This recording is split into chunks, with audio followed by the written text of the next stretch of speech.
Hello everyone, good morning. आज हामी मामु छोरा चिटिक्क परेर कता जाँदैछौँ, भिडियो हेर्नुहोला है। आज चाहिँ मेरो छोरा आफरानको 15 महिनाको भ्याक्सिन दादु र रुबेला, जुन खोप 15 महिना पुरा भएपछि लगाउनु पर्छ, त्यही खोप लगाउनको लागि हामी स्वास्थ्य चौकी जाँदैछौँ। सानो बेबी पनि एकदमै ह्याप्पी छ, खेल्न पाएर, बाहिर निस्किन पाएर, घुम्न पाएर। हामी स्वास्थ्य चौकी आइसक्यौँ। आफयान चाहिँ भ्याक्सिन लगाउने ठाउँमा गएर बसेको छ, कार्ड भर्दै हुनुहुन्छ। अब हामी बेबी कति केजी भयो भनेर हेर्छौँ।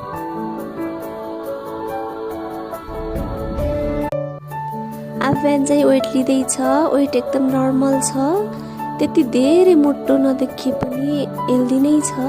चार्टमा ग्रिनमा परेको छ, वेट राम्रै छ।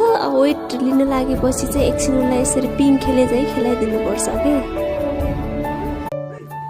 बाबुको भ्याक्सिन लगाउने टाइम भयो, डराइरहेको छ है, यताउता हेरिरहेको छ, के गर्न लाग्यो भन्ने लागिरहेको होला बिचरालाई।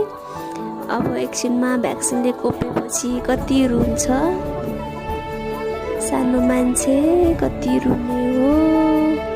उसलाई भन्दा बढी त आफूलाई दुखाइको महसुस हुँदो रहेछ क्या।